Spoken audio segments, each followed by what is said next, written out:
Last year I made a video titled, "Why the USA Will Not Invade Iran," explaining the impossibility of a land invasion of this vast mountainous country, and thus a direct war between Iran and the USA can only be conducted in the skies exclusively through an air campaign. In this video, I shall explain how not only is a conventional attack impossible, but how a military victory of any kind is completely unachievable. The primary objective of the USA and Israel is not to prevent Iran from obtaining nuclear weapons. No, that is simply a pretext, similar to the weapons of mass destruction that Iraq supposedly had, another lie used to justify war. Their goal is regime change, as with all previous wars, losing control over Iran 46 years ago, and they've been trying to topple the government in Tehran ever since. The USA and Israel do not tolerate sovereign states that can make their own decisions. This is unacceptable, as they want total control over all nations on Earth. So what would a US-Israeli victory look like?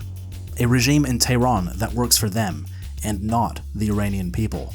The empire of lies and chaos demands total obedience from a compliant vassal such as Egypt, Jordan, and the Gulf Arab states. These invented excuses are nothing but stepping stones as they move in the direction of their final objective.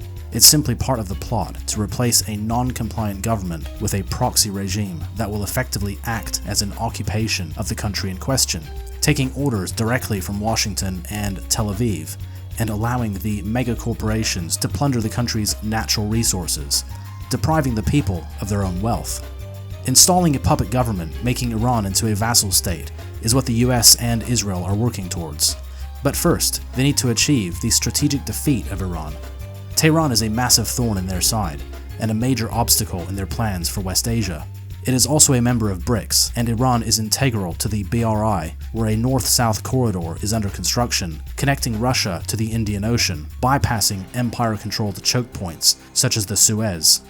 Iran's increased cooperation and improved relations with Russia and China is troubling for the Empire of Lies, which cannot afford to allow such an alliance to solidify, as it will create a gigantic Eurasian power bloc that will outcompete the Oceanic Empire, undermining their mission to dominate the entire world.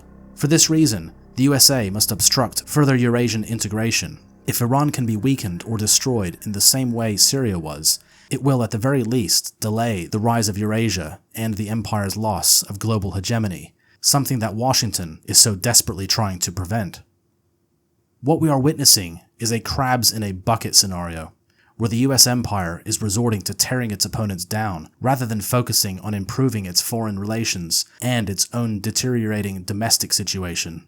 The United States is the crab grabbing at other crabs that are on the verge of successfully climbing out of the bucket, rather than making its own efforts to escape. Knocking opponents down to a less advantageous position relative to that of the USA's own declining position is seen as a win for these despots that call themselves leaders in DC. Whatever happened to beating your opponent through innovation, hard work, and self-improvement? The fastest runner wins the race. This requires training, dedication, and competitiveness. But the fat, lazy cheeseburger regime prefers to shoot the other athletes rather than putting in the effort to actually win.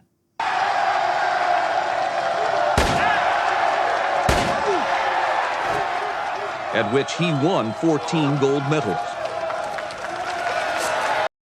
Iran has been in the crosshairs of the empire ever since it regained sovereignty in 1979, when the people of Iran ejected the empire from Tehran, which had been ruling by proxy for 26 years, through their installed puppet, the Shah.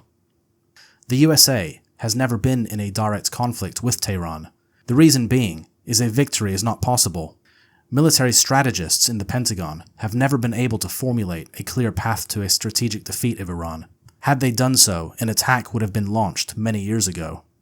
In 2002, the United States Joint Forces Command created a regional war simulation using advanced computer technology to orchestrate a hypothetical confrontation between the USA and Iran. A 3-week project that took 2 years of planning combined both live military exercises and computer-driven combat simulations at the cost of $250 million and involving 13,500 participants.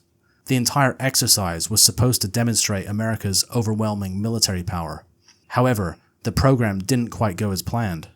and the results stunned everyone. Not only did the USA not achieve victory, but they were decisively crushed. Within minutes of the wargame commencing, Iran emerged victorious over a superior opponent, sinking all 19 ships, using swarms of explosive-laden suicide speedboats, low-flying planes carrying anti-shipping missiles, naval mines, and land-based anti-ship ballistic missiles, among other low-cost but highly effective measures. Had it been real life, 20,000 US sailors and Marines would have died. 23 years have passed since this wargame simulation, and Iran has only increased in military strength, while the USA has decreased in power, meaning such a war should be unthinkable. Yet, it's not only being considered, it's almost inevitable, as the bloodthirsty psychopaths in Tel Aviv gnash their teeth and prepare to attack Iran, forcing the USA into a direct shooting war with Iran. Less than a year after the revolution of 1979, the empire unleashed its Iraqi proxy under Saddam Hussein, waging a long and costly war of attrition against Iran. The empire failed to achieve its objective of regime change in Tehran, and a settlement was reached in 1988. This was perhaps the USA's best opportunity at toppling the regime.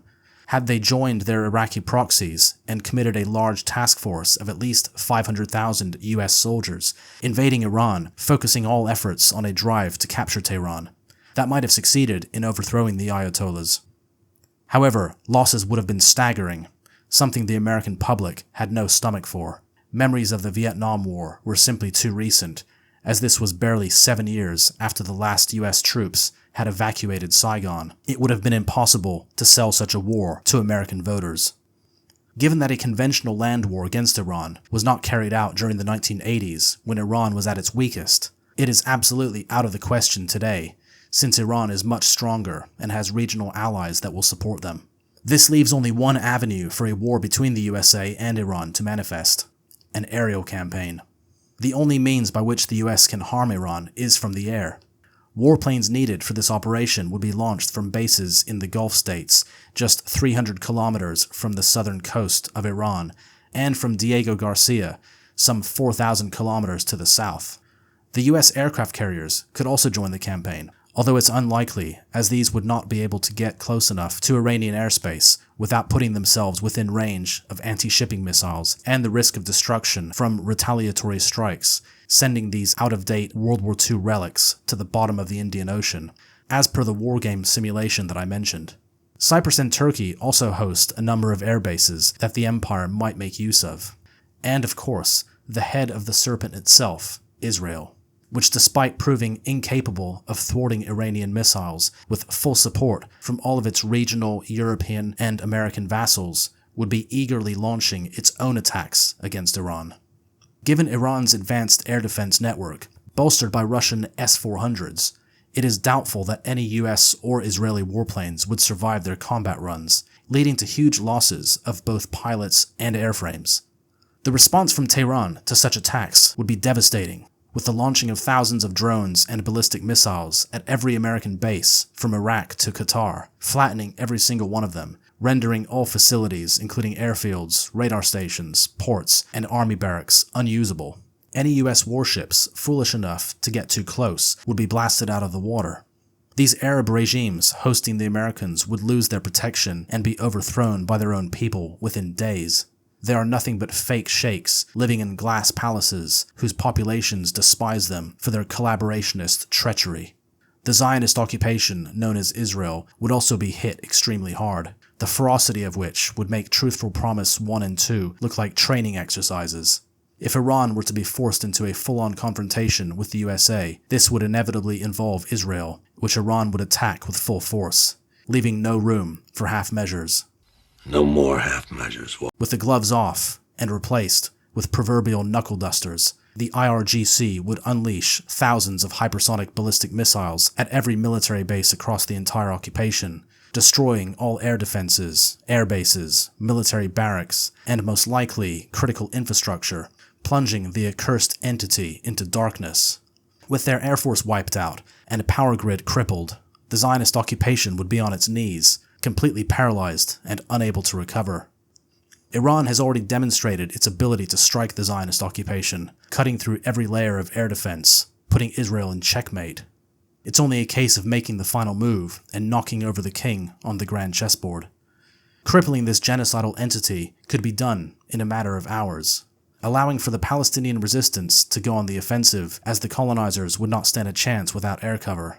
The US and its Euro vassals would be powerless to intervene, leaving the occupation to wither on the vine, facing the wrath of the native inhabitants, whom they've been abusing and committing unspeakable atrocities against for nearly a century. With US bases in the Gulf reduced to smoldering piles of rubble, this war would spell the end of US occupation of West Asia. Iran would not only survive, but it would eliminate the Zio-American threat once and for all, and by extension, the region would be free of colonialism for the first time in over 100 years, as the remnants of American forces are hastily evacuated. In short, a war against Iran would simply be suicidal, leading to a defeat of epic proportions, something the US would never recover from. The embarrassment alone would be too great, and Washington would never admit such a defeat. Instead, the warmongers would spin the most elaborate and wild stories of treachery within the United States government, as well as foreign state actors, laying blame on everyone and anything, from Beijing to Moscow, to the opposition within the American political establishment.